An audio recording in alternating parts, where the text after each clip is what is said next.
And dear student, मानव स्वास्थ्य और रोग लेसन 8 एनसीईआरटी बुक बायोलॉजी में से अपन पढ़ रहे थे मानव के सामान्य रोग, और मानव के सामान्य रोगों में दो संबंधित रोग जो है वो हो चुके थे, मतलब कि जीवाणु से होने वाले रोग, जीवाणु से कौन से रोग, bacteria disease caused by bacteria हो चुका था, और डिजीज कॉज्ड बाय वायरस भी हो गया था। जीवाणु जनित रोगों के अंतर्गत अपन ने 5 रोगों को पढ़ा था, टाइफाइड था, प्लेग था, डिप्थीरिया, प्लेग, टाइफाइड, ये सभी। और उसके बाद में विषाणु जनित रोग के अंतर्गत अपन ने सिर्फ एक ही रोग का अध्ययन किया था, सामान्य जुकाम। आज हम तीसरी category disease caused by protozoa यानी प्रोटोजोआ जनित रोगों के बारे में पढ़ेंगे। प्रोटोजोआ से कौन कौन से रोग होते हैं। तो प्रोटोजोआ से होने वाले रोगों में सबसे प्रमुख रोग जो आपके सिलेबस के अंदर दिया हुआ है वो है मलेरिया। पहला रोग है प्रोटोजोआ जनित। प्रोटोजोआ की कौन से होते हैं, सूक्ष्म जीव, लगभग एक कोशिकीय जीव जो होते हैं वो एक कोशिकीय जंतु प्रोटोजोआ के अंतर्गत रखे गए हैं। प्रोटोजोआ के कोशिका युक्त जीव होते हैं, और प्रोटोजोआ से होने वाले रोगों के अंदर पहला रोग है मलेरिया। मलेरिया रोग जो इसका रोग वाहक क्या है, रोग वाहक और रोग जनक में अंतर होता है। रोग वाहक वो होते हैं जो रोगों को लेकर के एक व्यक्ति से दूसरे व्यक्ति में या एक जीव से दूसरे जीव के अंदर लेकर के जाते हैं, वो रोग वाहक होते हैं। और रोग जनक जिनके कारण से वो रोग उत्पन्न होता है वो रोग जनक होते हैं। फिर यहाँ पर हम बात करते हैं मलेरिया। सबसे पहले मलेरिया के रोग जनक का नाम क्या है। मलेरिया का रोग जनक है प्लाज्मोडियम नामक प्रोटोजोआ। इसका रोग जनक, रोग कारक, पैथोजन प्लाज्मोडियम नामक प्रोटोजोआ है। प्लाज्मोडियम की विभिन्न जातियां होती हैं, कई जातियां होती हैं प्लाज्मोडियम की। अलग अलग जातियों से अलग अलग प्रकार का ही मलेरिया भी उत्पन्न होता है। तो प्लाज्मोडियम जो प्रोटोजोआ है, यहाँ पर लिखा हुआ है प्लाज्मोडियम, लेकिन साथ में स्पोरोजोइट बता दें क्या है। तो प्लाज्मोडियम की विभिन्न जातियों के द्वारा यह रोग होता है। प्लाज्मोडियम की विभिन्न जातियों मुख्य रूप से कौन कौन सी जातियां हैं जो मलेरिया रोग फैलाती हैं। प्लाज्मोडियम वाइवेक्स सबसे अधिक फैलने वाला मलेरिया इसी प्रजाति से होता है, प्लाज्मोडियम वाइवेक्स। प्लाज्मोडियम फैल्सीपेरम दूसरी प्रजाति क्या है, प्लाज्मोडियम फैल्सीपेरम। प्लाज्मोडियम वाइवेक्स दूसरी प्लाज्मोडियम फैल्सीपेरम। प्लाज्मोडियम मैलेरी ये भी एक दूसरी जाति है, प्लाज्मोडियम मैलेरी। प्लाज्मोडियम ओवेल, ये 4 प्रमुख जातियां हैं जिनसे मलेरिया रोग फैलता है।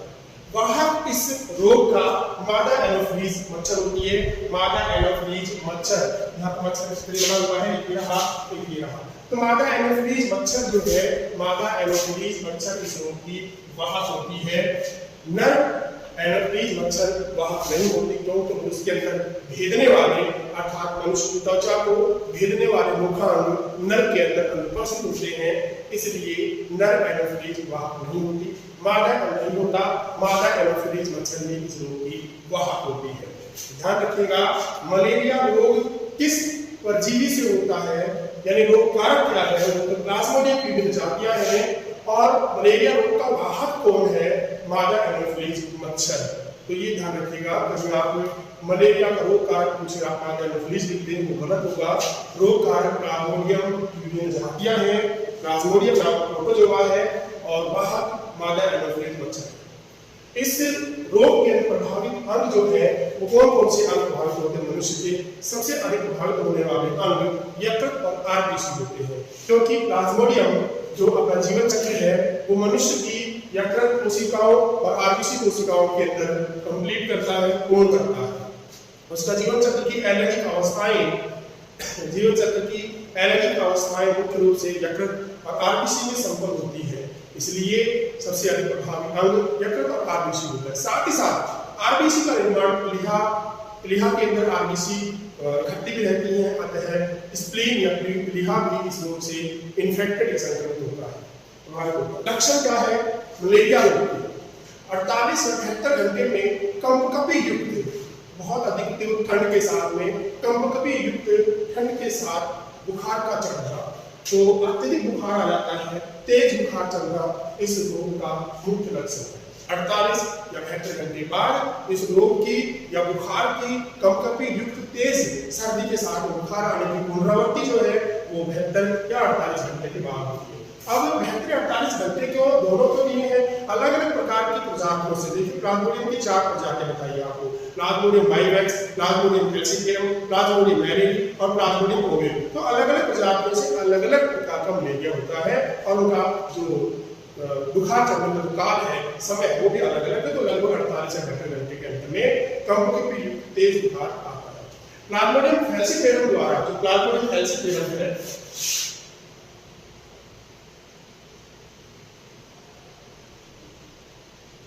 प्लाज्मोडियम फैल्सिफेरम ये प्लाज्मोडियम की ही एक प्रजाति है जिससे होने वाला मलेरिया अत्यधिक घातक होता है।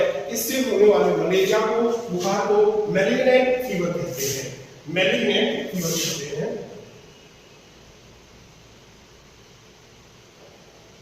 Malignant fever. तो प्लाज्मोडियम फैल्सिफेरम से होने वाले मलेरिया को मैलिग्नेंट फीवर कहा जाता है और यह सबसे घातक मलेरिया होता है। प्लाज्मोडियम फैल्सिफेरम से होने वाला जो मलेरिया है उसे दुर्दम मलेरिया या मैलिग्नेंट फीवर कहा जाता है। यह अत्यधिक घातक होता है। प्लाज्मोडियम, यहाँ पर हम प्लाज्मोडियम की जो मलेरिया परजीवी है, इस मलेरिया परजीवी का विस्तृत रूप से अध्ययन करेंगे, इसके जीवन चक्र का, कि यह अपना जीवन चक्र किस प्रकार से पूरा करता है। तो सबसे पहली बात आती है कि इसका जीवन चक्र 2 परपोषियों में पूरा होता है। प्लाज्मोडियम का जीवन चक्र 2 परपोषियों में पूरा होता है। सामने चित्र जो बना हुआ है आपको दिखाई दे रहा होगा, एक मच्छर परपोषी, एक मानव परपोषी, यानी कि मानव और मच्छर 2 परपोषियों के अंदर इसका जीवन चक्र पूरा होता है। ध्यान रखिएगा, प्लाज्मोडियम का जीवन चक्र 2 परपोषी पूरा होता है। एक परपोषी इसका मानव होता है और दूसरा मच्छर होता है। तो पहला है प्राथमिक परपोषक। प्लाज्मोडियम का एडेनिक चक्र, एसेक्सुअल साइकिल जो है, एडेनिक चक्र जो है वो मानव के यकृत और आग्नेय कोशिकाओं में संपन्न होता है। प्लाज्मोडियम का एडेनिक चक्र मानव की यकृत और आग्नेय कोशिकाओं में संपन्न होता है। तो एडेनिक चक्र जो है, एडेनिक ध्यान रखिएगा, एसेक्सुअल साइकिल जो है वो मानव के अंदर पूर्ण होता है, मनुष्य में पूर्ण होता है।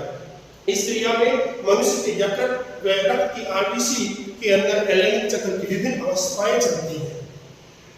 मनुष्य के अंदर एडेनिक चक्र की विभिन्न अवस्था, एडेनिक चक्र जो है पूर्ण रूप से मानव के अंदर पूर्ण होता है और इस एडेनिक चक्र में मनुष्य की यकृत और आरबीसी कोशिकाओं में एडेनिक चक्र की विभिन्न अवस्थाएं पूरी होती हैं। इस संपूर्ण क्रिया को साइटोगोनी कहा जाता है। मनुष्य की यकृत और आरबीसी कोशिकाओं के अंदर प्लाज्मोडियम का एडेनिक चक्र की विभिन्न अवस्थाओं को कुल मिलाकर के साइटोगोनी कहते हैं। ये इंपॉर्टेंट ध्यान रखिएगा। मनुष्य के अंदर एडेनिक चक्र जो प्लाज्मोडियम का चलता है, उस एडेनिक चक्र की विभिन्न अवस्थाएं होती हैं जो मनुष्य की यकृत और आरबीसी कोशिकाओं में संपन्न होती हैं। इन सभी क्रियाओं को साइटोगोनी कहा जाता है। तो मनुष्य के प्लाज्मोडियम के एडेनिक चक्र की यकृत के अंदर होने वाली विभिन्न अवस्थाओं को साइटोगोनी कहा जाता है। साइटोगोनी जब कंप्लीट होती है, यहाँ से यहाँ साइटोगोनी चल रही है, जब साइटोगोनी कंप्लीट होती है तो उसका जो अंतिम उत्पाद बनता है, साइटोगोनी का अंतिम उत्पाद मीरोजोइक होता है। इस पर ध्यान देना भाई, मीरोजोइक, ये भी इंपॉर्टेंट है। साइटोगोनी का अंतिम उत्पाद मीरोजोइक होता है। जितने भी साइटोगोनी के चक्र होंगे, उन सभी साइटोगोनी के चक्रों के बाद में अंत में मीरोजोइक भी बनेंगे। ये मीरोजोइक अंत में साइटोगोनी के अंत में बनते हैं। द्वितीयक परपोषक, प्राथमिक परपोषक की बात हुई। प्राथमिक परपोषक मानव होता है। मानव के अंदर एडेनिक चक्र की विभिन्न अवस्थाएं चलती हैं और मानव यकृत और आरबीसी कोशिकाओं के अंदर विभिन्न अवस्थाएं होती हैं। इन विभिन्न अवस्थाओं को साइटोगोनी कहा जाता है और साइटोगोनी के अंतिम उत्पाद को मीरोजोइक कहते हैं। ठीक है, इसके बाद में अगला है द्वितीयक परपोषक, सेकेंडरी जो पैरासाइट है। द्वितीयक परपोषक है वो कौन है? मादा एनोफिलीज मच्छर प्लाज्मोडियम का द्वितीयक परपोषक होता है। यहाँ पर मच्छर परपोषी है, ये सेकेंडरी परपोषक कहलाता है, द्वितीयक परपोषक कहलाता है। तो मादा एनोफिलीज में प्लाज्मोडियम का दैनिक चक्र, यहाँ पर क्या था? एडेनिक चक्र, एक सेक्सुअल साइकिल है। ये एडेनिक चक्र है जिसके अंदर कहीं पर भी युग्मक नहीं बन रहे हैं, मादा नरयुग्मक नहीं बनते हैं, वो यहाँ पर होते हैं। तो एडेनिक चक्र जो है, प्लाज्मोडियम का दैनिक चक्र है, वो मादा एनोफिलीज मच्छर के शरीर में संपन्न होता है। यह द्वितीयक परपोषक होता है। तो मादा एनोफिलीज में प्लाज्मोडियम का लैंगिक चक्र पूरा होता है। इस क्रिया को बीजाणु जनन, इसे क्या कहेंगे हम? इसे क्या कहेंगे? बीजाणु जनन। तो बीजाणु जनन कहते हैं या इसे स्पोरोगोनी भी बोलते हैं। स्पोरोगोनी। अब ध्यान दीजिएगा, वैज्ञानिक चक्र की विभिन्न अवस्थाओं को क्या कह रहे हैं, साइजोगोनी, और दैनिक चक्र की विभिन्न अवस्थाओं को स्पोरोगोनी, बीजाणुजनन कहते हैं। तो मच्छर के शरीर के अंदर लैंगिक चक्र की विभिन्न अवस्थाएं संपन्न होती हैं, पूरी होती है। इस क्रिया को स्पोरोगोनी या बीजाणुजनन कहते हैं। तो मच्छर के अंदर होने वाले लैंगिक चक्र की विभिन्न अवस्थाओं को स्पोरोगोनी और मानव के अंदर होने वाली अलैंगिक चक्र की विभिन्न अवस्थाओं को साइजोगोनी कहते हैं। मादा एनाफिलीज को वाहक परपोषक, क्योंकि यह मलेरिया रोग के परजीवी को, प्लाज्मोडियम को लेकर के एक व्यक्ति से दूसरे व्यक्ति के अंदर या एक मच्छर दूसरे मच्छर के अंदर व्यक्ति को जब मच्छर काटता है उसके अंदर, तो इस प्रकार से उनका आदान प्रदान करता रहता है। अतः मादा एनाफिलीज को वाहक परपोषक तथा माध्यमिक परपोषक भी कहते हैं। वाहक या माध्यमिक परपोषक भी कहा जाता है। नर एनाफिलीज मच्छर परपोषी नहीं होता, वाहक नहीं होता। नर एनाफिलीज मच्छर या नर एनाफिलीज वाहक नहीं होता, क्योंकि इसमें घेरने वाले मुखांग अनुपस्थित होते हैं। अर्थात मनुष्य की त्वचा कोशिकाओं को घेरने वाले जो मुखांग होते हैं वो मुखांग नर एनाफिलीज मच्छर में नहीं पाए जाते, अतः वह वाहक नहीं होता। अब हम यहाँ पर एक एक पॉइंट लेकर के चलते हैं। दो चक्र हो गए, यानी कि एक लैंगिक चक्र और एक दैनिक चक्र। तो हम पहला पढ़ते हैं, पहले प्लाज्मोडियम वाइवेक्स का मनुष्य में अलैंगिक चक्र। प्लाज्मोडियम वाइवेक्स का मनुष्य में अलैंगिक चक्र। अलैंगिक चक्र की विभिन्न अवस्थाओं को हम पढ़ेंगे। तो सबसे पहले हम पहला पॉइंट जो लेते हैं, सबसे पहले लेते हैं संक्रमण। प्लाज्मोडियम का मनुष्य के शरीर में पहुंचना ही संक्रमण है। प्लाज्मोडियम परजीवी का मनुष्य के शरीर में पहुंचना संक्रमण कहलाता है। तो कैसे होगा संक्रमण, आप खुद सोच लीजिए। मच्छर काटेगा तभी संक्रमण होगा। तो ये मच्छर कैसा मच्छर होगा, जिसके मुख में, जिसके शरीर में पहले से ही प्लाज्मोडियम उपस्थित हो। वो मच्छर कैसा होगा, ऐसा मच्छर जिसके शरीर में, जिसके मुख में पहले से ही प्लाज्मोडियम परजीवी उपस्थित हो। तो प्लाज्मोडियम परजीवी कौन से होते हैं जो उपस्थित होते हैं, वो होते हैं जीवाणुज। देखिए यहाँ पर लिखा भी होगा, ये स्पोरोजोइट्स। इसको इंग्लिश में देखिए यहाँ पर ध्यान देना, कभी भी इसको आप जीवाणु मत देना। जीवाणु बहुत गलत हो जाएगा। जीवाणु बैक्टीरिया होता है, जो कि रोग ही नहीं है बैक्टीरिया का। ये रोग तो प्रोटोजोआ जनित रोग है। प्रोटोजोआ में जीवाणु नहीं आते। तो जीवाणु शब्द है ये, अगर आपको ये जीवाणु शब्द में कंफ्यूज होता है तो आप इसका इंग्लिश नाम जो है स्पोरोजोइट ध्यान रखिए। स्पोरोजोइट इसकी क्या है, संक्रमण अवस्था होती है। अर्थात मच्छर जब काटता है मनुष्य को, तो स्पोरोजोइट को ये मच्छर मनुष्य के शरीर में इंजेक्ट करवाता है, प्रवेश करवाता है। तो जब संक्रमित मादा एनाफिलीज मच्छर संक्रमित क्यों, क्योंकि उसके शरीर के अंदर प्लाज्मोडियम की संक्रमण अवस्था स्पोरोजोइट मौजूद है। प्लाज्मोडियम की संक्रमण अवस्था स्पोरोजोइट मौजूद है, अतः उसे संक्रमित मादा एनाफिलीज मच्छर कहते हैं। तो जब संक्रमित मादा एनाफिलीज मच्छर किसी स्वस्थ व्यक्ति के रक्त को चूसने के लिए काटती है, किसी स्वस्थ, यहाँ पर व्यक्ति इस बार स्वस्थ है, हम यहाँ पर चल रहे हैं, ठीक है। तो ये पहला व्यक्ति है और ये पहला मच्छर है, ठीक है। तो यहाँ पर इस व्यक्ति, ये व्यक्ति यहाँ पर है, ये स्वस्थ है। यहाँ पे एक हाथ बना हुआ है, एक व्यक्ति का हाथ बना हुआ है, उस हाथ के ऊपर मच्छर काट रहा है। तो जब संक्रमित मादा एनाफिलीज मच्छर किसी व्यक्ति का, किसी स्वस्थ व्यक्ति का रक्त चूसने के लिए काटती है, तो मादा एनाफिलीज अपनी लार की कुछ मात्रा मनुष्य के शरीर में या उसके रक्त में छोड़ देती है। जब मादा एनाफिलीज, संक्रमित मादा एनाफिलीज मच्छर किसी स्वस्थ व्यक्ति को काटती है रक्त चूसने के लिए, तो अपने लार की कुछ मात्रा रक्त के अंदर छोड़ देती है, मानव के शरीर में छोड़ देती है। यह लार जो है, यह रक्त का इसके अंदर इकट्ठा नहीं होने देती। मादा एनाफिलीज मच्छर की जो लार छूटती है मनुष्य के शरीर में, उसके अंदर कुछ जीवाणु भी होते हैं, स्पोरोजोइट होते हैं, संक्रमणकारी अवस्था होती है। लेकिन उसके साथ ही साथ वहां एक रक्त का न बनने वाला पदार्थ भी होता है। ध्यान दीजिएगा, जैसे ही मच्छर काटता है तो बहुत सूक्ष्म छिद्र होता है हमारे शरीर में और उंगली भी चलती है। तो उस समय छोटे से छिद्र के अंदर बहुत जहरीला थक्का बन जाएगा, तो मादा एनाफिलीज रक्त नहीं चूस पाते। इसलिए जब मच्छर काटती है तो मादा एनाफिलीज मच्छर की लार में से एक प्रतिस्कंदक पदार्थ, स्कंदक पदार्थ नहीं, प्रतिस्कंदक पदार्थ, एंटीकोगुलेट, जो रक्त का थक्का नहीं बनने देता, ऐसा पदार्थ मच्छर की लार में से साबित होता है और उस पदार्थ का नाम क्या है? मांसपेशी। जगह थोड़ी शॉर्ट है तो अपन इसी में एडजस्ट करेंगे। मांसपेशी, ये मांसपेशी पदार्थ जो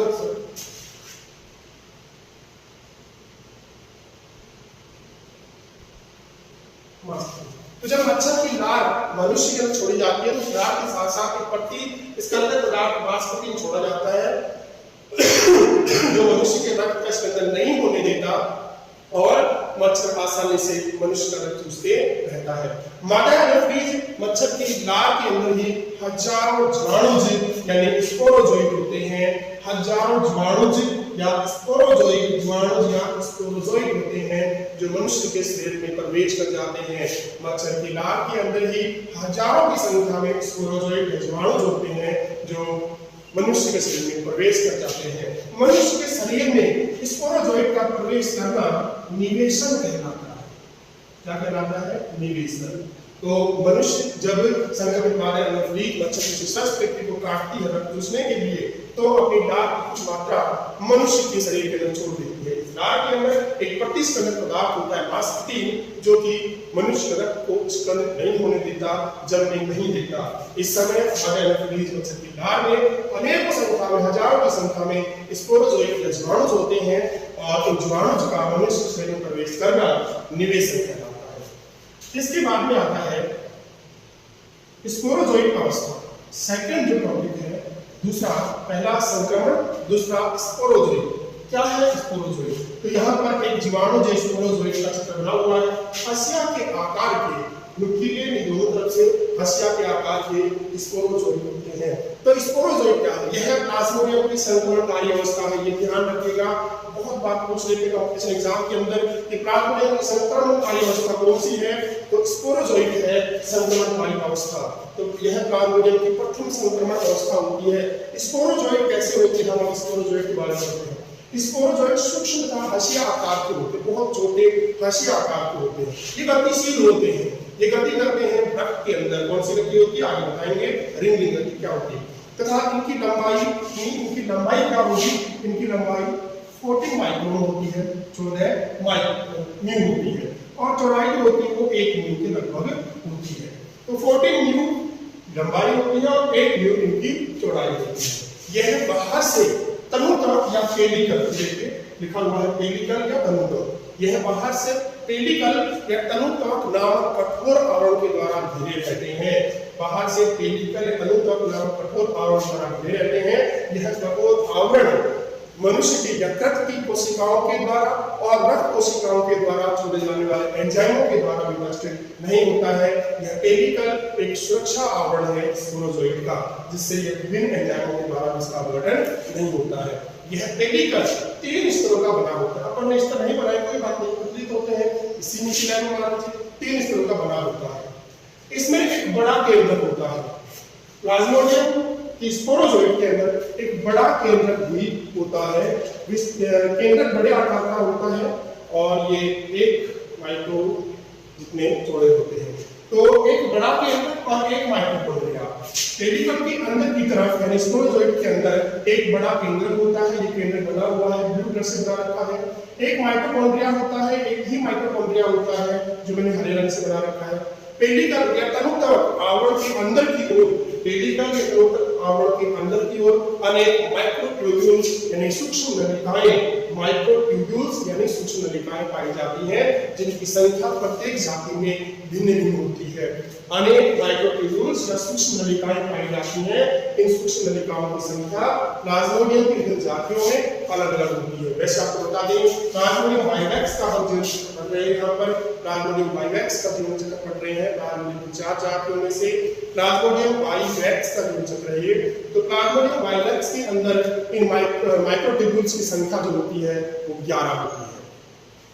प्लाज्मोडियम वाइवेक्स में 11, प्लाज्मोडियम ओवेल में 13 और प्लाज्मोडियम फैसिफेरम में इनकी संख्या 15 होती है।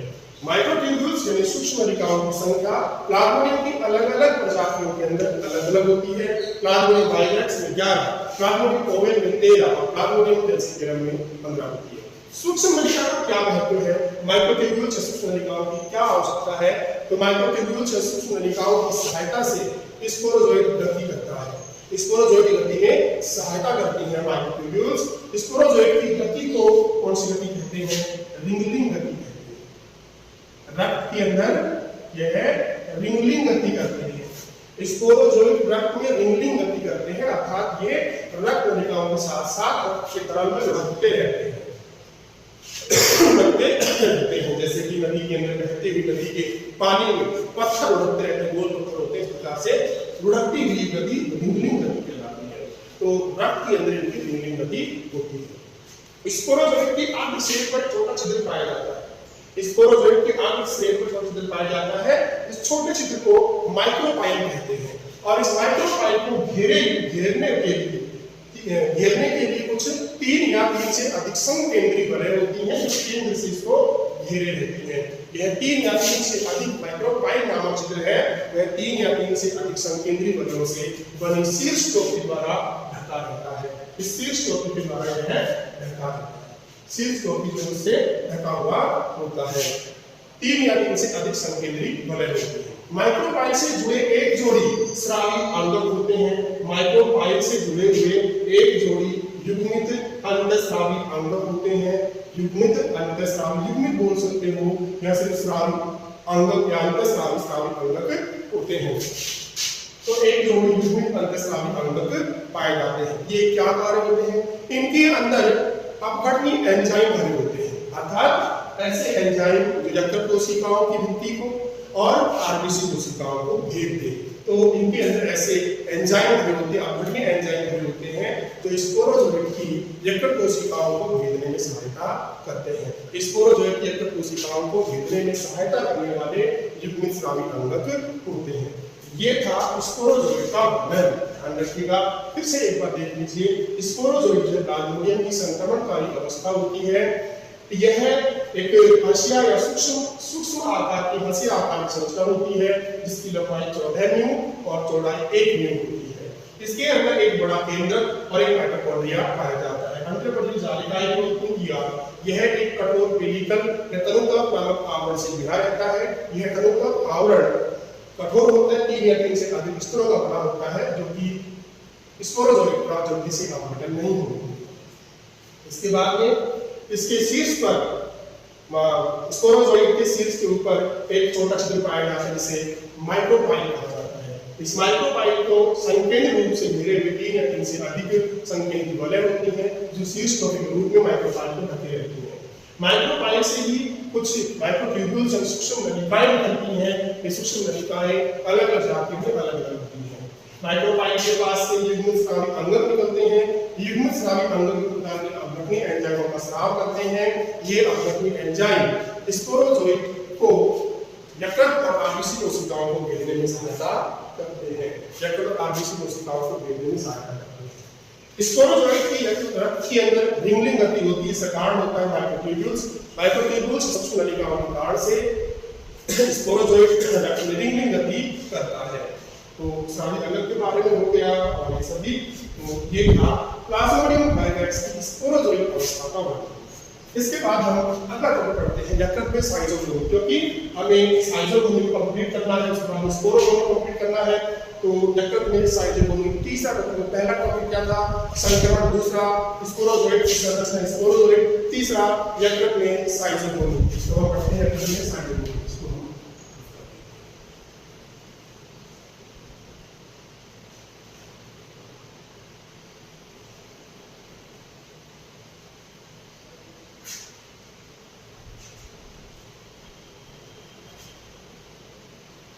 यकृत के अंदर साइजोग्नोमी अर्थात यकृत के अंदर प्लाज्मोडियम बाइवैक्स के एलेनिक चक्र की विभिन्न अवस्थाएं संपन्न होंगी। किस प्रकार से?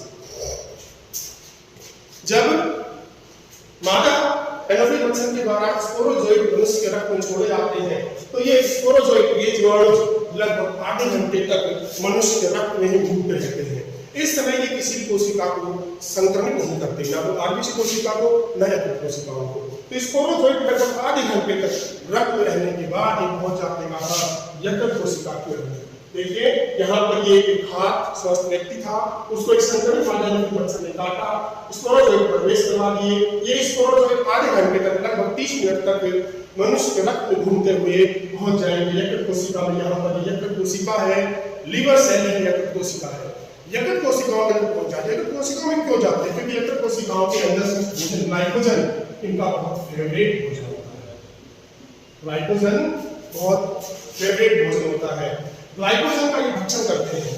अतः स्पोरोजोइट आधे घंटे तक रक्त के अंदर घूमते हुए पहुंच जाता है यकृत कोशिकाओं में, और यकृत कोशिकाओं के अंदर संग्रहित भोजन ग्लाइकोजन इनका मुख्य भोजन होता है। यह ग्लाइकोजन का भक्षण करते हैं।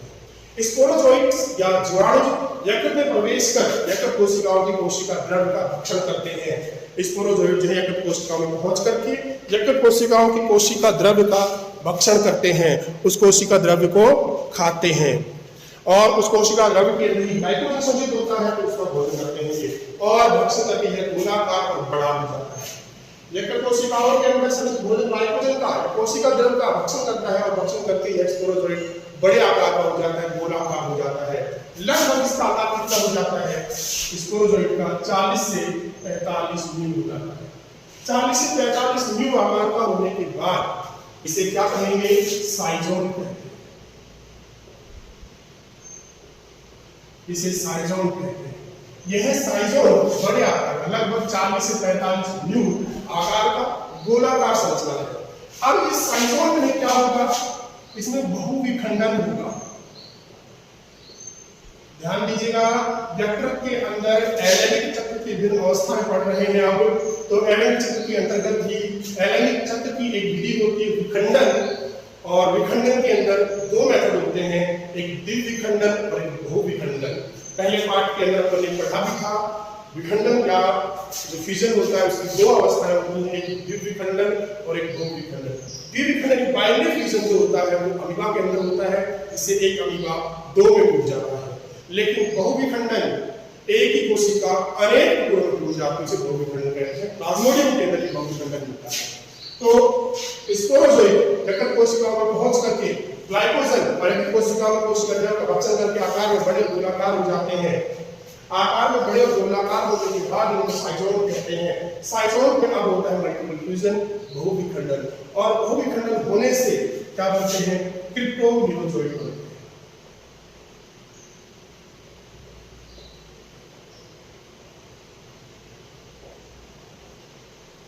क्रिप्टोमियोजोइट्स बनते हैं। इन क्रिप्टोमियोजोइट्स की संख्या कितनी होती है? एक यकृत कोशिका में इनकी संख्या लगभग 1000 से 1500 तक होती है। एक यकृत कोशिका के अंदर की संख्या 1000 से 1500 तक होती है। अर्थात साइजोन, एक साइजोन बहुविखंडन का जो टूटता है 1000 से 1500 तक क्रिप्टोमियोजोइट्स का निर्माण करता है। यकृत कोशिकाओं में इनकी संख्या बढ़ती रहती है। बार बार साइजोन के बिना साइजोन बनते हैं और साइजोन टूटते रहते हैं। यकृत कोशिकाओं में इनकी संख्या बढ़ती रहती है, और एक समय ऐसा यकृत कोशिका फट जाती है। जब यकृत कोशिका फटती है तो ये क्रिप्टोमियोजोइट्स यकृत कोशिकाओं से निकल करके यकृत के रक्त के अंदर, यकृत में जो रक्त भरा हुआ है उस रक्त के अंदर, उसके शिरा पात्रों के अंदर, रक्त पात्रों के अंदर पहुंच जाते हैं।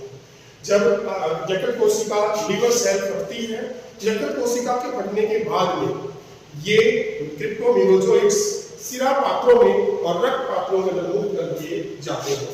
अब यहां से ये क्रिप्टोमियोजोइट्स कई पथ बना रही है, अलग अलग पथ बना रही है।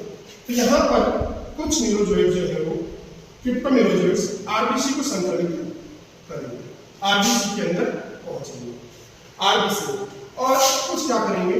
वापस यकृत कोशिकाओं को भी संक्रमित करेंगे। यकृत कोशिकाओं को संक्रमित करेंगे तो फिर से यही उत्पाद बनेगा, ये तो होता रहेगा। जो आए क्रिप्टोमियोजोइट्स आरबीसी के अंदर, अब इनकी बात करें।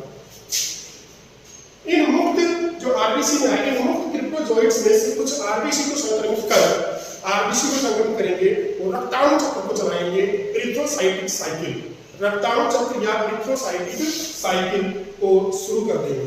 रक्ताणु चक्र चलेगा, अर्थात आरबीसी के अंदर ही सारी घटनाएं आगे चलेंगी। आरबीसी में हीमोग्लोबिन को अपना भोजन बनाएंगे।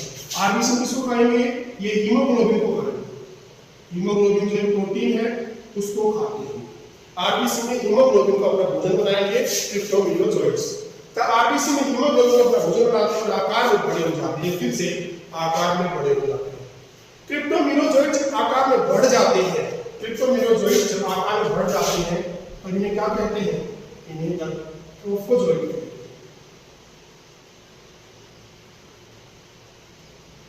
ट्रोफोजोइड्स बहुत सारी संख्या में है तो ट्रोफोजोइड्स कहते हैं। ट्रोफोजोइड प्लाज्मोडियम की व्यस्त अवस्था है। ट्रोफोजोइड प्लाज्मोडियम की व्यस्त अवस्था है, एडल्ट स्टेज है, अर्थात ये अब व्यस्त हो चुका है, बड़ा हो चुका है। ट्रोफोजोइड बन जाएगा अधिक भोजन ग्रहण करने से, यह कुछ आकार में बड़ा हो जाएगा, हीमोग्लोबिन को भोजन बनाएगा और यह कहलाएगा अब ट्रोफोजोइड। यह है प्लाज्मोडियम की व्यस्त अवस्था होती है ट्रोफोजोइड। इसमें खाद्य कोशिकाएं फूड मॉलिक्यूल्स पाई जाती है। खाद्य मॉलिक्यूल्स पाई जाती है। यह ट्रोफोजोइड अधिक हीमोग्लोबिन का भक्षण करता है। यह ट्रोफोजोइड अधिक हीमोग्लोबिन को खाता है। अधिक हीमोग्लोबिन के खाने के कारण से इसका आकार बड़ा हो जाता है और इसका जो कोशिका द्रव्य है और केंद्रक है वो सिमट करके एक किनारे पर आ जाता है। ट्रोफोजोइड अधिक हीमोग्लोबिन के भक्षण के कारण ट्रोफोजोइड के मध्य में एक असंकुचनशील रिक्तिका बन जाती है, नॉन कॉन्ट्रैक्टाइल वोक्यूल बन जाती है। नॉन कॉन्ट्रैक्टाइल वोक्यूल या असंकुचनशील रिक्तिका बन जाती है ज्यादा हीमोग्लोबिन के भक्षण के कारण से, जिसके मध्य जिसमें कोशिका द्रव्य केंद्र की परिधि पर पाए जाते हैं। कोशिका द्रव्य और केंद्र की परिधि पर पहुंच जाएंगे। ट्रोफोजोइड अधिक भोजन ग्रहण करता है, इस कारण से इसके बीच में एक असंकुचनशील रिक्तिका बन जाती है, नॉन कॉन्ट्रैक्टाइल वोक्यूल बन जाती है और इसका कोशिका द्रव्य और केंद्र एक परिधि की ओर दिखाई देता है। यह केंद्र इस प्रकार दिखाई देता है जैसे कि अंगूठी के अंदर नगीना जो होता है वो एक तरफ होता है। अंगूठी के अंदर नगीना एक तरफ होता है, एक जगह पर होता है, इस प्रकार से केंद्र दिखाई देता है। अतः इस अवस्था को क्या कहेंगे? ट्रोफोजोइड की इस अवस्था को मुद्रिका अवस्था कहते हैं। सिग्नेट रिंग स्टेज कहते हैं। सिग्नेट रिंग स्टेज या मुद्रिका अवस्था कहा जाता है क्योंकि इसके अंदर केंद्रक अंगूठी के नगीने के समान दिखाई देता है। लगातार हीमोग्लोबिन के भक्षण के कारण अब ये ट्रोफोजोइड नहीं रुक जाता, ये और भी हीमोग्लोबिन खाता है। लगातार हीमोग्लोबिन के भक्षण के कारण यह ट्रोफोजोइड एनीमिक आकार का हो जाता है। यह ट्रोफोजोइड एनीमिक आकार का हो जाता है और इसके अंदर फूटपाथ बन जाते हैं, सूडोपोडिया बन जाते हैं। फूटपाथ किस जीव में मिलते हैं? अमीबा में। तो अब इसे अमीबोइड अवस्था कहते हैं। यह ट्रोफोजोइड अधिक मात्रा में हीमोग्लोबिन का भक्षण करता रहता है और हीमोग्लोबिन के ज्यादा भक्षण करने के कारण से यह एनीमिक आकार का हो जाता है और इसके अंदर फूटपाथ बन जाते हैं। फूटपाथ करने के बाद इसे अमीबोइड अवस्था कहते हैं।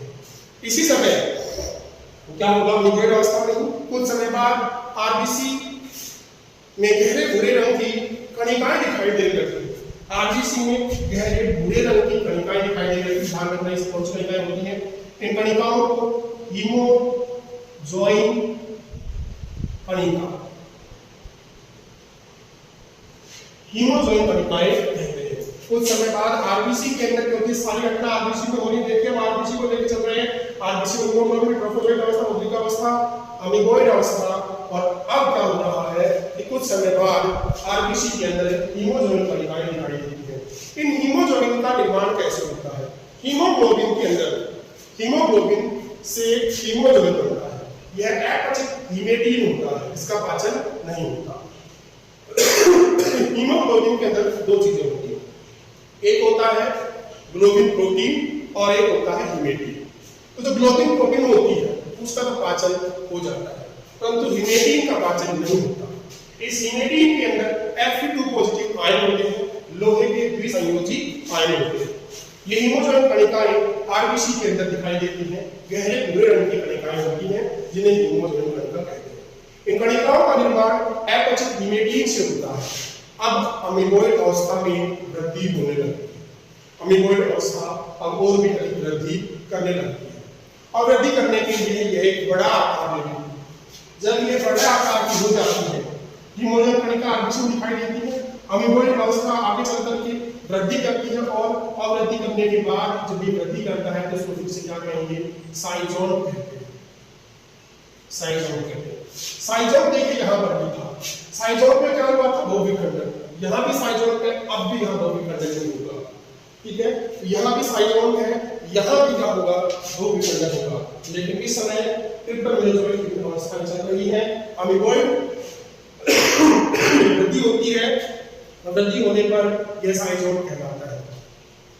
इस साइजोन के अंदर अब बहुविखंडन होता है और बहुविखंडन होने से साइजोन में इस बार जो देखिए ध्यान देना, अमीबोइड अवस्था पहुंच चुके हैं और साइजोन बनाए हैं। चलिए इसके बाद में चलो ये साइजोन यहाँ से यहाँ लेंगे, ठीक है, ये वही साइजोन यहाँ पे लेंगे। साइजोन के अंदर अब बहुविखंडन हुआ। इस बहुविखंडन के बाद भी अमीबोइड अवस्था के अंदर अधिक भोजन ग्रहण करता रहता है और इसका आकार बड़ा हो जाता है, इसे फिर से साइजोन होगी। इस साइजोन में बहुविखंडन होगा और बहुविखंडन से इस बार क्या बनेंगे, मीरोजोइट्स बनेंगे। मीरोजोइट्स बनते, इनकी संख्या कितनी होती है, 12 से 24। 12 से 24 की संख्या में मीरोजोइट्स बनते हैं। और अब ध्यान दीजिएगा, मैंने एक बात कहा था कि साइजोन का अंतिम उत्पाद क्या होता है, मीरोजोइट होता है। अध्याय कहाँ पहुंच चुके हैं, अंत में पहुंच चुके हैं। साइजोन यहाँ पर लगभग पूर्ण होने को आ रहा है। तो साइजोन जो है उस साइजोन में बहुविखंडन होता है फिर से और 12 से 24 की संख्या में मीरोजोइट्स बनते हैं। ये 12 से 24 की संख्या में मीरोजोइट्स गुलाब की पंखुड़ी के समान व्यवस्थित है, कुछ इस तरह से।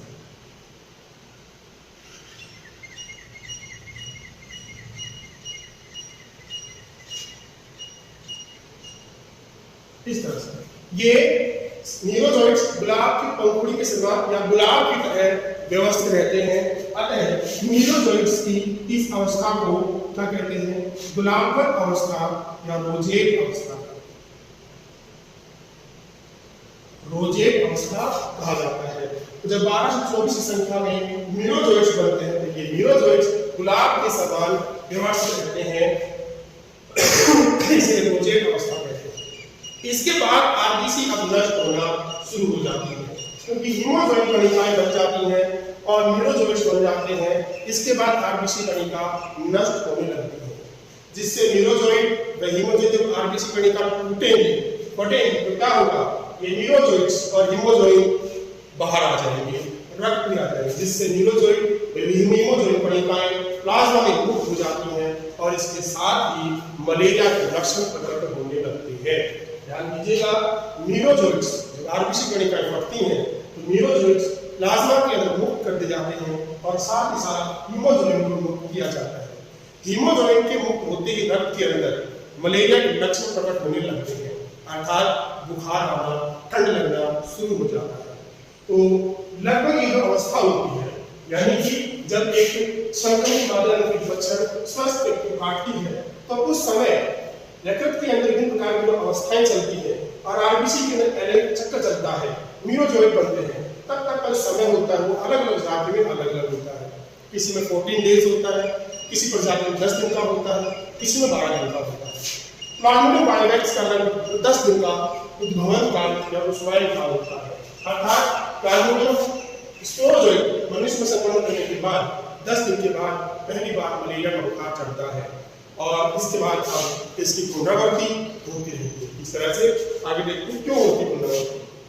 तो यहाँ ध्यान दीजिएगा, जब मीरोजोइट्स बन जाते हैं और ये मीरोजोइट्स आरबीसी कणिकाओं को तोड़ करके रक्त की प्लाज्मा के अंदर मुक्त कर दिए जाते हैं और हीमोजोइन में मुक्त कर दिए जाते हैं।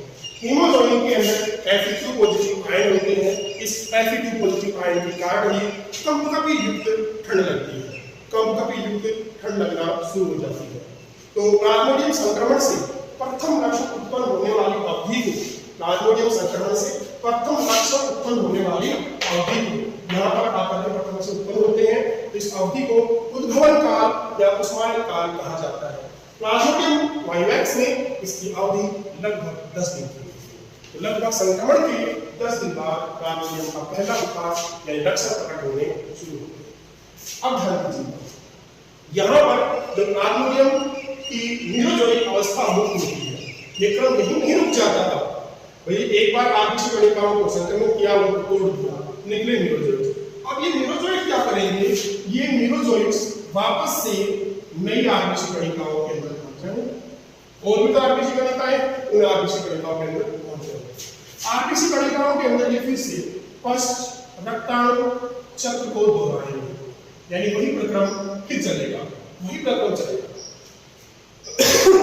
अगला है चौथा पॉइंट। पहला पॉइंट ध्यान दीजिएगा, संक्रमण था, दूसरा स्पोरोजोइट अवस्था का वर्णन था, तीसरा डेक्कन में साइटोगोनी था, और अब चौथा है पश्च रक्ताणु चक्र। इस अवस्था में कुछ न्यूरोजोइट्स, ये जो न्यूरोजोइट निकले, ये कुछ न्यूरोजोइट्स अब नई आरबीसी को, वे पहली वाली आरबीसी को तोड़ करके निकल गए बाहर, अब ये नई आरबीसी पर आक्रमण कर रक्ताणु चक्र को दोहराते हैं। कुछ न्यूरोजोइट्स आरबीसी, नई आरबीसी को अपना शिकार बनाते हैं और इन नई आरबीसी के अंदर आक्रमण करते हैं। इन आरबीसी के अंदर फिर से वही प्रक्रम चलेगा, रक्ताणु चक्र चलेगा, और रक्ताणु चक्र के अंत में फिर से न्यूरोजोइट ही बनेंगे, हीमोजोइट कणिकाएं बनेंगी। ध्यान दीजिएगा, निकलने वाले न्यूरोजोइट्स उन्हें वापस आरबीसी को, नई आरबीसी को संक्रमित करेंगे, और ये आरबीसी फिर से वही इस आरबीसी के अंदर वही प्रक्रम चलेंगे, और फिर पुनः न्यूरोजोइट बनेंगे, हीमोजोइट कणिकाएं भी बनेंगी। जब पुनः न्यूरोजोइट बनेंगे, हीमोजोइट कणिकाएं बनेंगी, तो फिर से आरबीसी टूटेंगी, और वो हीमोजोइट कणिकाएं, वो न्यूरोजोइट्स फिर से रक्त की प्लाज्मा में आएंगी, और फिर से बुखार चढ़ेगा, अर्थात 3 दिन बाद या 4 दिन बाद फिर से बुखार आएगा। इस प्रकार से बुखार की पुनरावृत्ति लगातार कई दिनों तक, कई महीनों तक चलती रहती है। जब न्यूरोजोइट्स किसी नई आरबीसी कोशिका को संक्रमित करते हैं, तो उस आरबीसी कोशिका के अंदर पुनः वही अवस्थाएं चलती हैं, और इन अवस्थाओं के अंत में फिर से न्यूरोजोइट्स बनते हैं। ये न्यूरोजोइट के साथ साथ हीमोजोइट कणिकाएं भी बनती हैं, और ये हीमोजोइट कणिकाएं न्यूरोजोइट्स बनने के बाद में आरबीसी कणिका से निकल करके रक्त पात्र में, प्लाज्मा में आ जाती है, फिर से बुखार चढ़ेगा। इसमें पूरा समय लगभग 48 घंटे लग जाते हैं। 48 घंटे बाद प्लाज्मोडियम वाइवेक्स में, प्लाज्मोडियम वाइवेक्स अगर संक्रमण करता है तो 48 घंटे बाद बुखार आएगा, अर्थात तीसरे दिन बुखार आता रहता है। तो 48 घंटे बाद बुखार फिर आएगा, फिर 48 घंटे बाद बुखार आएगा, फिर 48 घंटे बाद बुखार आएगा। इस प्रकार से 48 घंटे बाद बुखार की पुनरावृत्ति चलती रहती है। क्यों? क्योंकि हर बार न्यूरोजोइट्स बनते हैं, और ये न्यूरोजोइट्स उन आरबीसी कणिकाओं को जिनके अंदर रह रहे हैं उनको तो तोड़ देते हैं। जब वो आरबीसी कणिका टूटती है तो बुखार आता है, या ये न्यूरोजोइट, निकले हुए न्यूरोजोइट्स नई आरबीसी कणिकाओं को पहुंच जाते हैं, उन आरबीसी कणिकाओं को संक्रमित करते हैं, और फिर से वो भी आरबीसी को तोड़ देते हैं। इस प्रकार से बुखार की पुनरावृत्ति चलती रहती है। अब ये न्यूरोजोइट्स आपको 12 से 24 संख्या में दिख रही है। 12 से 24 की संख्या में एक क्रिप्टोमेरोजोइट्स से है, ये ध्यान रखिए आप। एक क्रिप्टोमेरोजोइट्स के द्वारा 12 से 24 मेरोजोइट्स बनते हैं, जबकि क्रिप्टोमेरोजोइट्स कितने थे? एक स्पोरोजोइट से क्रिप्टोमेरोजोइट्स कितने बने थे? 1000 से 1500। और मच्छर ने कितने स्पोरोजोइट्स छोड़े थे? लाखों की संख्या। मच्छर अपनी लाल के द्वारा मनुष्य के शरीर में लाखों की संख्या में स्पोरोजोइट छोड़ता है। तो ऐसे में मनुष्य की आरबीसी एक बार में करोड़ों आरबीसी संक्रमित हो जाती है मलेरिया परजीवी के द्वारा। इस प्रकार से बारंबार रक्ताणु चक्र चलने पर मनुष्य के अंदर रक्त की कमी होने लग जाती है। मनुष्य में रक्त अल्पता, एनीमिया की स्थिति आ जाती है। जब मनुष्य में रक्त की कमी आएगी तो वह बहुत कमजोर हो जाएगा, उसके अंदर बुखार के लक्षण प्रकट होंगे, मलेरिया के लक्षण बहुत तीव्र प्रकट होंगे। जब खून की कमी आ जाती है तो मनुष्य की मृत्यु तक हो सकती है। मनुष्य की मृत्यु होने पर प्लाज्मोडियम का जीवन चक्र भी खत्म हो सकता है। इसलिए प्लाज्मोडियम अपने अस्तित्व को बचाए रखने के लिए वो सोचता है कि अब यहाँ पर भोजन करने के लिए कुछ भी नहीं रहा। तो ऐसे के अंदर यह प्लाज्मोडियम अपना परपोषी बदल लेता है।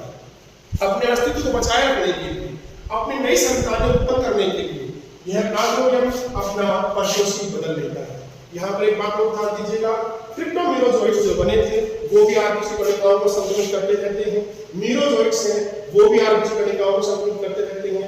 मीरोजोइट्स कोशिकाओं को भी संक्रमित करते हैं। क्रिप्टोमेरोजोइट्स भी आरबीसी कोशिकाओं को संक्रमित करते रहते हैं। इस प्रकार से यकृत कोशिकाओं के संक्रमण से अंत में मीरोजोइट्स बनेंगे, और मीरोजोइट्स आरबीसी कोशिकाओं को संक्रमित करते हैं तो फिर से मीरोजोइट बनते हैं। इस कारण से बहुत अधिक मात्रा में खून कम हो जाता है, रक्त की कमी आ जाती है। जब रक्त की कमी आती है, एनीमिया की स्थिति आ जाती है, तो प्लाज्मोडियम अपने अस्तित्व को बचाए रखने के लिए दूसरा पत्तोसी तराशता है।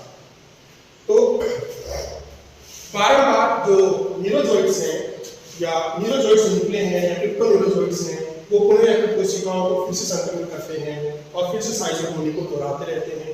साइजोगोनी के अनेक चक्र होने पर मनुष्य के शरीर में रक्त की कमी आ जाती है और साइजोगोनी के प्रत्येक बार साइजोगोनी के अंत में न्यूरोजोइड्स बनते हैं और न्यूरोजोइड्स हर बार नए नए रक्ताणु चक्र को दोहराते हैं जिससे रक्त की कमी आ जाती है। अब हम चलते हैं पांचवें टॉपिक पर, गैमेट्स या गैमेटोसाइट्स का निर्माण, युग्मक निर्माण।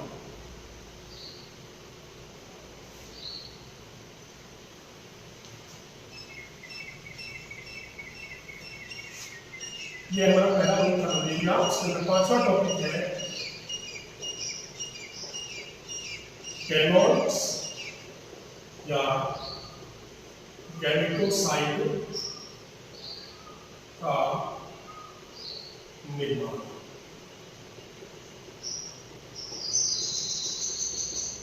युग्मक निर्माण, गैमेट्स या गैमेटोसाइट का निर्माण या युग्मक निर्माण अर्थात युग्मक बनने शुरू होंगे।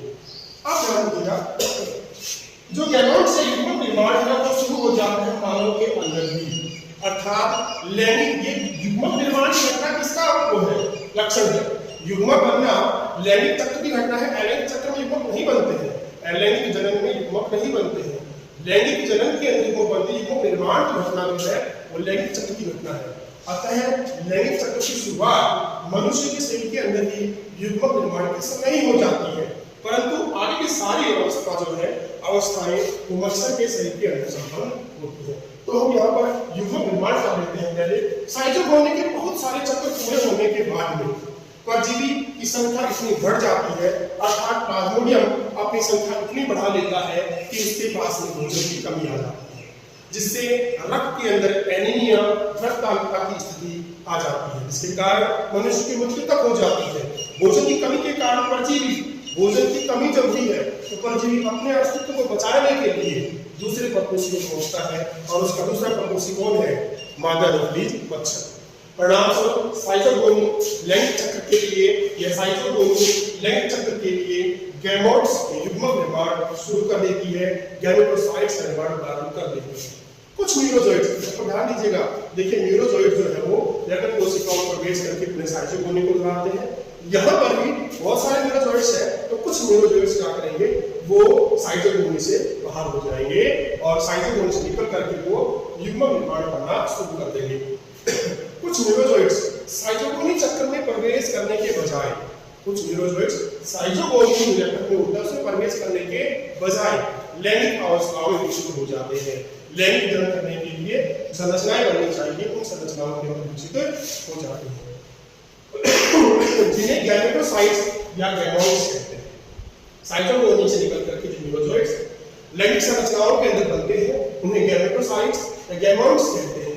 गैमेट्स में होमोजोइड कणिकाएं अधिक होती हैं और ये दो प्रकार की, गैमेट्स दो प्रकार के होते हैं। एक होता है माइक्रो गैमेटोसाइट, माइक्रो गैमेटोसाइट्स होते हैं, और दूसरे मैक्रो गैमेटोसाइट्स होते हैं। माइक्रो यानी छोटे, मैक्रो यानी बड़े। तो माइक्रो छोटे होते हैं, मैक्रो होते छोटे, मादा मैक्रो बड़े होते हैं, मादे को होते हैं। तो माइक्रो क्या होते हैं, ये आकार में छोटे होंगे, भाई ये नर गैमेटोसाइट होते हैं। माइक्रो क्या होते हैं, आकार में छोटे होते हैं और ये नर गैमेटोसाइट होते हैं। इनका केंद्र बड़ा होता है, कोशिका द्रव्य कम मात्रा होता है। तो माइक्रो गैमेटोसाइट जो होंगे वो नर युग्मक बनाने वाली कोशिकाएं होंगी, नर युग्मक बनाने वाले संरचनाएं होंगी। इनका केंद्र बड़े आकार का होगा, कोशिका द्रव्य कम होगा, और ये छोटे आकार के होंगे, इनसे नर गैमेटोसाइट बनेंगे। माइक्रो गैमेटोसाइट ये आकार में बड़े होंगे, इनका केंद्र छोटा होगा परंतु कोशिका द्रव्य ज्यादा बड़ा होगा, तो इनसे अंडाणु बनेंगे और अंडाणु में कोशिका द्रव्य ज्यादा ही होता है। तो ये आकार में बड़े होते हैं तथा इन्हें मादा गैमेटोसाइट भी कहते हैं। इनका केंद्र छोटा होता है परंतु कोशिका द्रव्य ज्यादा मात्रा में होता है। ठीक है, ये सब बन गए। अब गैमेटोसाइट नहीं, मैक्रो गैमेटोसाइट और माइक्रो गैमेटोसाइट मानव के शरीर में यानी मानव के रक्त में बन चुकी है, ये ध्यान रखिएगा। माइक्रोगैमेटोसाइट और मैक्रोगैमेटोसाइट कहाँ बने हैं? मानव के शरीर में यानी मानव के रक्त में।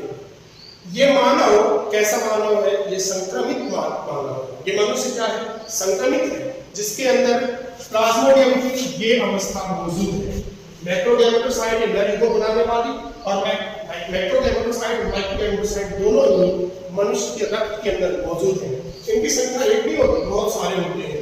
मनुष्य के रक्त के अंदर जो व्यक्ति मलेरिया से पीड़ित है, उसके शरीर के अंदर ये मैक्रोगैमेटोसाइट और माइक्रोगैमेटोसाइट बने हुए हैं। अब क्या होगा? जब इस बीमार व्यक्ति को कोई दूसरा मच्छर, मादा नकली मच्छर, भाई प्रारंभ में जो आपने मच्छर लिया था, ये 10-15 दिन का समय हुआ है, और 10-15 दिन क्यों? क्योंकि बार मलेरिया होता रहता है, और तो उस दौरान भी मतलब 10 दिन आप मान लीजिए, 10 दिन बाद मच्छर काटता है, 12 दिन बाद तो उस समय नया मच्छर मर चुका होगा पहले वाला भी। तो इस संक्रमित व्यक्ति को, बीमार मलेरिया पीड़ित व्यक्ति को जब कोई दूसरी मादा नकली मच्छर काटती है, जब कोई दूसरी मादा नकली मच्छर काटती है तो क्या करेगी? क्यों काटती है? वो रक्त चूसने के लिए काटती है। तो जब काटती है तो उस रक्त के साथ साथ मैक्रोगैमेटोसाइट, माइक्रोगैमेटोसाइट और मैक्रोगैमेटोसाइट मच्छर के शरीर के अंदर पहुंच गए। मच्छर के शरीर के अंदर रक्त के माध्यम से माइक्रोगैमेटोसाइट और मैक्रोगैमेटोसाइट पहुंच गए। अब यहां चलेगा मच्छर में लैंगिक चक्र। तो यहाँ पर प्लाज्मोडियम वाइवेक्स का दूसरा चक्र अर्थात लैंगिक चक्र शुरू होता है। तो यहाँ पर वर्णन करेंगे हम, युग्मक जनक है ये, अर्थात ये है युग्मक जनक माइक्रोगैमेटोसाइट और मैक्रोगैमेटोसाइट। इन मैक्रोगैमेटोसाइट को मच्छर डाक के द्वारा अपने शरीर में, मच्छर मनुष्य रक्त के द्वारा अपने शरीर में निकल जाती है। प्लाज्मोडियम का लैंगिक चक्र मनुष्य के रक्त में गैमेटोसाइट बनने से ही प्रारंभ हो जाता है। लैंगिक चक्र शुरू कहाँ पे हो जाता है? मनुष्य के शरीर में गैमेटोसाइट बनने से ही प्रारंभ हो जाता है, लेकिन उसकी विभिन्न घटनाएं मच्छर मादा नकली में संपन्न होती हैं। जब मादा नकली रोगी मनुष्य को काटती है, रक्त चूसती है, तो युग्मक जन या गैमेटोसाइट मच्छर की आहार नाल के क्रॉप, यहाँ पर ध्यान देना, ये कहाँ पहुंच जाएंगे? मच्छर के आहार नाल। मच्छर की आहार नाल की आमाशय को क्या कहते हैं? आहार नाल कौन सा भाग? आमाशय। इस आमाशय को क्रॉप, शस्त्र ये बोला जाता है। तो आंत के अंदर आमाशय का जो आंत का जो भाग, आंत का अमाशय जो भाग है, उसके अंदर पहुंच जाते हैं। ध्यान दीजिएगा, गैमेटोसाइट आहार नाल, मच्छर की आहार नाल की आमाशय या क्रॉप भाग में पहुंच जाते हैं, और यहाँ पर भी क्या होगा? युग्मक निर्माण होगा। इसके अंदर क्या होगा? युग्मक निर्माण होगा। युग्मक आमाशय के अंदर भी दो प्रकार के युग्मक बनेंगे, नर युग्मक और दूसरे मादा युग्मक। जो मैक्रोगैमेटोसाइट है, मैक्रोगैमेटोसाइट से मादा युग्मक और माइक्रो से नर युग्मक का निर्माण होता है। यहीं पर इस आमाशय के अंदर क्रॉप भाग में ही तीन नर युग्मक और मादा युग्मक का आपस में संलयन होता है, अर्थात क्या कहेंगे इसको? निषेचन कहेंगे। निषेचन के बाद क्या बनेगा? युग्मनज बनेगा, जाइगोट बनेगा। युग्मनज का परिवर्तन भी मच्छर की आहार नाल के भाग में ही होगा, और युग्मनज बनने के बाद में युग्मनज परिवर्तित होकर के क्या बनाएगा? पूशिष्ट बनाएगा। पू यानी अंडाणु, पूशिष्ट बनाएगा, एक कुट्टी बनाएगा, पूशिष्ट कहते हैं इसे। पूशिष्ट बनता है। पूशिष्ट से ही स्पोरोजोइड, पूशिष्ट के अंदर अनेक स्पोरोजोइड होते हैं। पूशिष्ट से ही स्पोरोजोइड मच्छर की हीमोसील यानी मच्छर के अंदर, मच्छर आर्थ्रोपोडा वर्ग का प्राणी, आर्थ्रोपोडा संघ का प्राणी है। आर्थ्रोपोडा संघ के अंदर खुला परिसंचरण तंत्र पाया जाता है, अर्थात उनका शरीर जो शरीर की जो गुहा है अंदर से, वो रक्त से भरी होती है, और इस प्रकार से रक्त से भरी गुहा को हीमोसील कहते हैं। तो स्पोरोजोइड पूशिष्ट से निकल करके हीमोसील में आ जाएंगे, अर्थात रक्त से भरी हुई गुहा में आ जाएंगे, और रक्त से भरी हुई यह गुहा हीमोसील में पूशिष्ट के अंदर बने हुए स्पोरोजोइड मुक्त कर दिए जाएंगे। स्पोरोजोइड कहाँ मुक्त कर दिए जाएंगे? देह गुहा में, अर्थात हीमोसील जो देह गुहा रक्त से भरी देह गुहा है उसके अंदर मुक्त कर जाते हैं। हीमोसील से ये स्पोरोजोइड कहाँ जाएंगे? लाल ग्रंथियों या नाला ग्रंथियों के अंदर आ जाते हैं। यहाँ पर ध्यान दीजिएगा, मच्छर के अंदर निषेचन हुआ है, निषेचन मच्छर के आमाशय में निषेचन होने के बाद युग्मनज बनता है, युग्मनज से उशिष्ट बनता है, उशिष्ट फट जाता है और उशिष्ट से फटने से स्पोरोजोइड जो है वो हीमोसील में आ जाते हैं, अर्थात रक्त से भरी हुई देह गुहा में आ जाते हैं और यहाँ से पहुंच जाते हैं लाल ग्रंथि के अंदर। ये पूरी लाल ग्रंथि या लाला ग्रंथि होती है। इस लाल ग्रंथि के अंदर स्पोरोजोइड पहुंच गए हैं। स्पोरोजोइड बना रखे हैं आशिया आकार के छोटे छोटे अनेक स्पोरोजोइड बना रखे हैं। लाल ग्रंथि में प्रवेश करने के बाद में या लाल ग्रंथि में प्रवेश के बाद मादा एनोफोइड मच्छर, ये मच्छर जब कैसा हो गया? संक्रमणकारी मच्छर हो गया, क्योंकि इसी मच्छर की आमाशय के अंदर ये सब चक्र चले हैं। तो इस मच्छर के अंदर अनेक स्पोरोजोइड बन जाते हैं इस लाल ग्रंथि में। यह मादा एनोफोइड संक्रमणकारी या संक्रमण करने योग्य मादा एनोफोइड मच्छर होगी। जब यह संक्रमित मादा एनोफोइड मच्छर जैसे ही मनुष्य को काटती है, किसी स्वस्थ मनुष्य को अब अगला चक्र फिर से शुरू हो जाएगा। जब यह मादा एनोफोइड अगली बार दूसरी बार किसी स्वस्थ मनुष्य को काटती है तो उसके शरीर में या मनुष्य के रक्त में हजारों की संख्या में स्पोरोजोइड को मुक्त कर देगी। हजारों की संख्या में स्पोरोजोइड के मुक्त करने से ही हम चले थे और यहीं पहुंच गए। टॉपिक थोड़ा बड़ा डिटेल से करवाया इसलिए बड़ा है, लेकिन ऐसा नहीं है। आपको नोट्स के माध्यम से इसका संक्षिप्त रूप भी उपलब्ध करवाया जाए। जो एनसीईआरटी बुक के अंदर जिस प्रकार से छोटे रूप में है उसी प्रकार से आपको उपलब्ध करवाया जाएगा। एक बार ध्यान दे दीजिएगा, ये एक स्वस्थ व्यक्ति का हाथ है, उस पर एक संक्रमित मादा एनोफोइड मच्छर स्पोरोजोइड को क्या की है? ये स्पोरोजोइड यकृत कोशिकाओं के अंदर जाते हैं। यकृत कोशिकाओं में सारी जगहों के चक्र चलते हैं। यकृत कोशिकाओं में एलन का जनन होता है, स्पोरोजोइड बनते हैं, यकृत कोशिकाएं फट जाती हैं। फटने के बाद में रक्त आपको मुक्त कर दिए जाते हैं। वहां से आरबीसी कणिकाओं को संक्रमित करते हैं। आरबीसी कणिकाओं के अंदर आरबीसी कणिकाओं में अनेक एलिक घटनाएं होती हैं, जिसमें प्रोकोजोइड अवस्था, रिंग सिग्नेट अवस्था, अमीगोइड अवस्था, रोजेट अवस्था, ये सभी अवस्थाएं आती हैं और धीरे धीरे मीरोजोइड्स बन जाते हैं। मीरोजोइड्स बनने पर हीमोजोइड कणिकाएं को बुखार आता है और ये मीरोजोइड्स यकृत कोशिकाओं को संक्रमित करके उन्हें साइटोकोलिन को दोहराते हैं।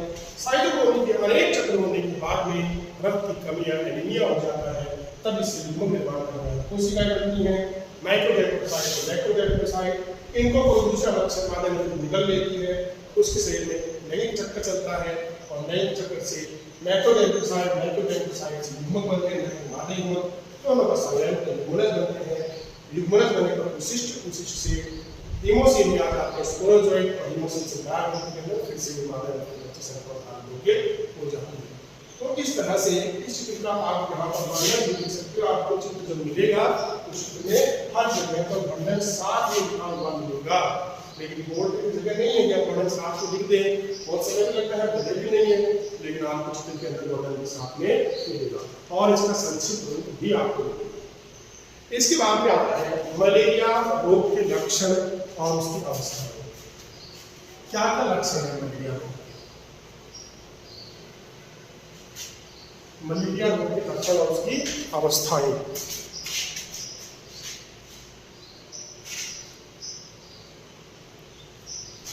तो मलेरिया रोग के लक्षण और अवस्थाएं अगला टॉपिक है, परंतु हम ये ज्यादा पता जा रहा है, इसलिए हम इसके बारे में अगली कक्षा अगली वीडियो के अंदर अध्ययन करेंगे। आज के इतना ही है। मलेरिया के लक्षण और अवस्थाएं और प्रोटोजोआ से होने वाले अनेक और भी रोग हैं, उनका अध्ययन हम अगली क्लास के अंदर करेंगे। तो प्रोटोजोआ से अभी तो अमीबाइसिस रोग रह रहा है, अमीबाइसिस रोग जो है वो उसके बाद में होने वाला